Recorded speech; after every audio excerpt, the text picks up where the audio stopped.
Good morning, Kalungi. How you doing? You well? I'm very good, Joel. How are you doing? I'm blessed, my brother. Always, in always. Exciting times for you. I hear you're the man right now. Yes, it's a good time to be you. Is that would that be right?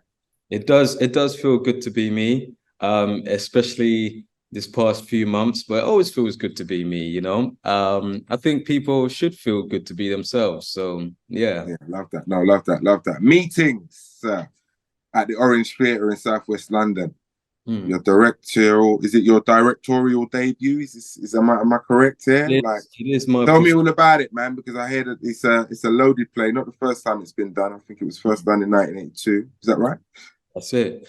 Tell me So more. meetings by Mustafa Matura will be running from the 14th of October to 11th of November at the Orange Tree Theatre in Richmond. And it's a play that was, as you rightly mentioned, had its premiere at the Hampstead Theatre in 1982, co-directed by Mustafa Matura and Albie James. And actually, then the cast was um, Rudolph Walker, Angela Winter, and I think Corinne Scott. And yeah, so it's a play, about mainly about kind of living your authentic self. So the character of Hugh, who's married to Jean, both of whom are played. Jean is played by Martina Laird, and Hugh's played by Kevin N. Golding, and they're living this middle class bliss, in Port of Spain in 1980s. Hugh gets this wild idea that he should eat more of his old Trinidadian food after he tastes a mango for the very, very first time.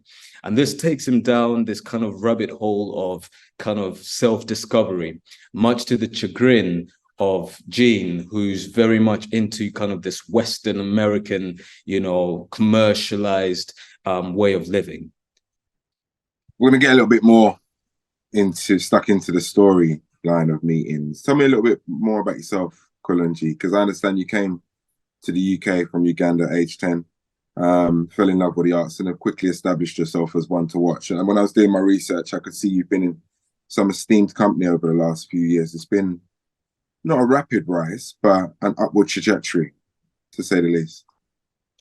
Yeah, yeah, you're right. I came from Uganda to the UK, dived straight into South London, and I was lucky and I guess privileged enough to have a lovely family, my mom and dad and my siblings, and we kind of always supported and they, I guess, nurtured our creativity.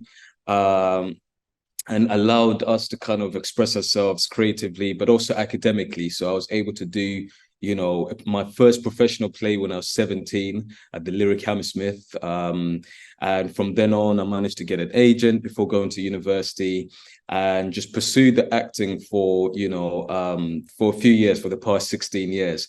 And then I added an extra string to my bow in 2013 when I was 23, and picked up writing. So I started playwriting, and I was again privileged enough to have Talawa, who your viewers and readers would know as the UK's premier Black theatre company. And with the help of Michael Buffon and Daniel Bailey, I was able to have my debut kind of foray into writing, receive a staged reading.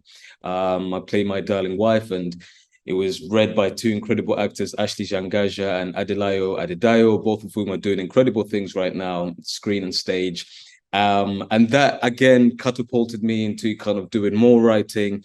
And in the end, I wrote my first proper, or got my first proper professional production staged at the Gate Theatre. And this was called Asata Taught Me.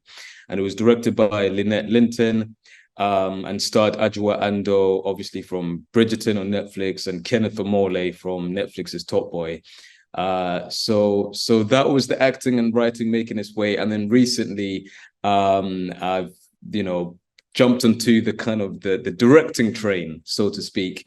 And here we are. I'm directing my first professional production, courtesy of JMK Award and the Orange Tree Theatre. Because I see that you won the Bush Theatre's Passing the Baton in 2018, the Rolling Bees Bursary in 2020, and the JMK, as you just alluded to there last year. This year, 2023 Yeah. one. So your work's been recognised as well. You Yeah. know, your artistry and your dedication to endeavour has been, you know, appreciated, and the doors are opening. What does that feel like? Yeah, it's, you know, to get all those kind of different recognitions in different fields is actually, it's humbling, but it gives you a sense of validation, if I'm being honest. You know, for example, the Roland Rees Award, that bursary came about during lockdown, and it's something that I've, you know, admired from afar. I've submitted my plays and been longlisted for the Alfred Fagan, which works in conjunction with Roland Rees, as well as the Mustafa Matura Award. And that came about at the right kind of time. We were in lockdown, creatively, we were all doing different kind of things, and to get their support, to get that bursary during a tough time, was exactly what I think I needed. So I really do appreciate not only Roland Rees bursary, but also the Alfred Fagan Award, who helped kind of administer that alongside the Mustafa Matura Award. So these are all kind of awards that champion and support young writers and directors and emerging talent, emerging Black, African, Caribbean talent in Britain.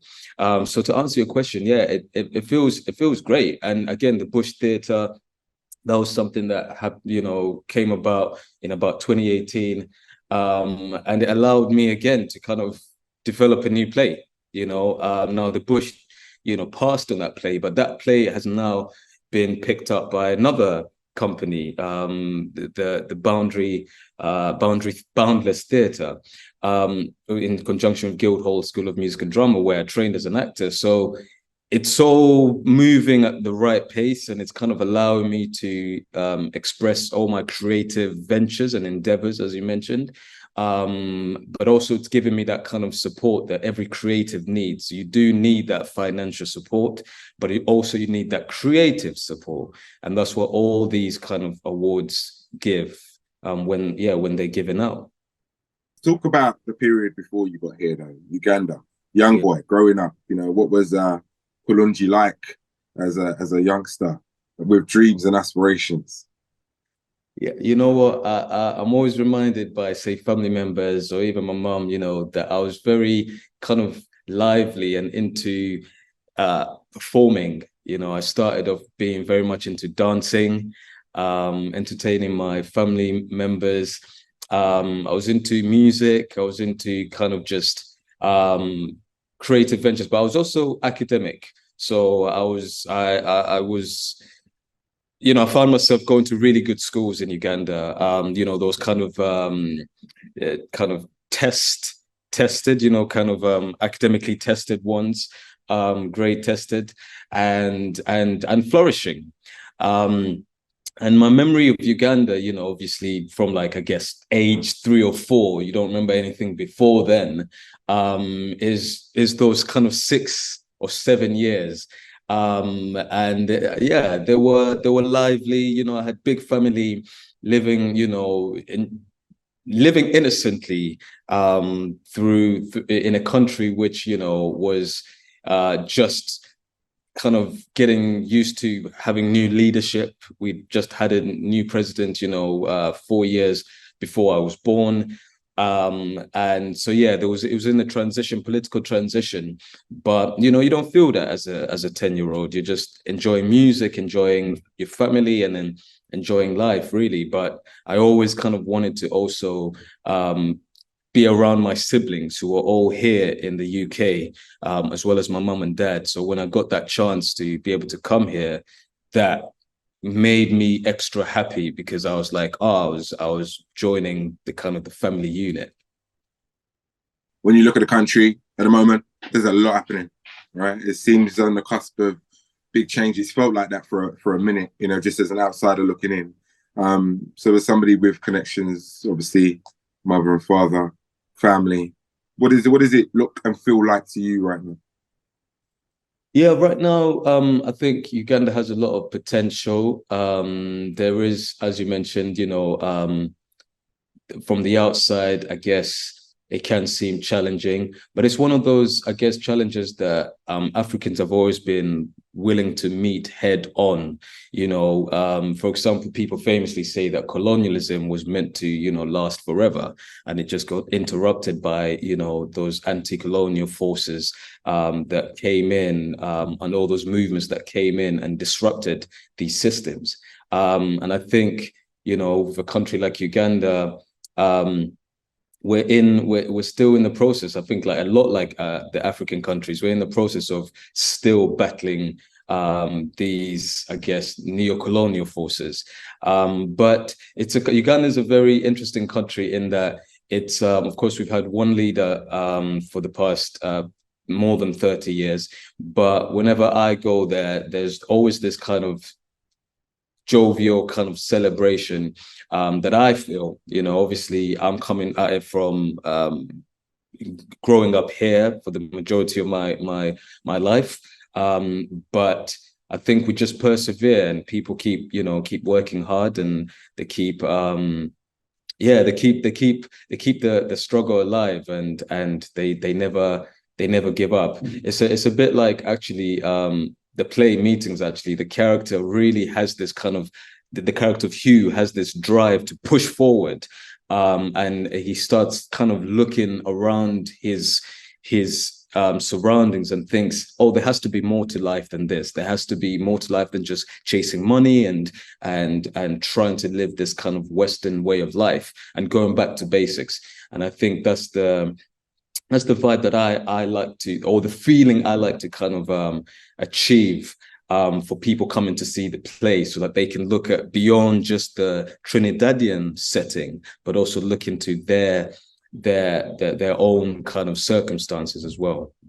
Yeah, interesting. Did you how did you, I mean, I know it's part of the job, I get it, but how did you as an East African get to grips with the language and dialects in Meetings, obviously set in Trinidad and a world away from, I guess, what you're used to? Yeah, you know what? That's one of the things that attracted me to it, because I wanted that challenge. I wanted to be able to read up on Trinidadian history or on Trinbagonian history. I wanted to even make a trip out. So I actually went to Trinidad and Tobago for a week, and I was able to visit both islands and hear the language and ask some questions around the food and the history, and getting to grips with the language. Yeah, it is, when reading it on paper, it does look like a different language, but actually in listening to it and hearing the actors play and give life and voice to these characters, it just seems so familiar. I think sometimes we're made to feel as Caribbeans and Africans that we're so vastly different, and it's not always the case. Actually, there's a lot of similarities that bring us together, even in the language, the way we speak certain things. In this play, there's mention of kind of the Yoruba religion, not necessarily the Yoruba language. There's little snippets of that, but the Yoruba Shango religion, which comes from West Africa. And of course, we know how that might have ended up in the Caribbean, but it still kind of shows just how connected Caribbeans and Africans are. And I was able to kind of use my own kind of, I guess, African heritage and connection as an East African, granted as an East African, but I was able to use that connection to Africa and use that as an into the play Meetings. You mentioned right from the top that there was the food element. So talk about when you went there and experienced the authenticity of the food, and I guess using that to inform you when pulling this together. What was that like? Because I know Caribbean food is pivotal to the play. Yeah, Caribbean food is pivotal to the play, and getting a chance to taste the kind of the Trini food was amazing. I'd never tasted doubles before. That was the go-to, and and it's interesting, it's actually not mentioned in the play. They mention other food, but doubles doesn't get a mention. It might be because it's more kind of East Indian influenced, but yeah, that was really the big highlight, actually, because I wasn't sure what to expect, and it really pleasantly surprised me, and even getting a chance to taste, say, cuckoo and taste a bit of dashin and, you know, some of those provisions and even the Trini mangoes.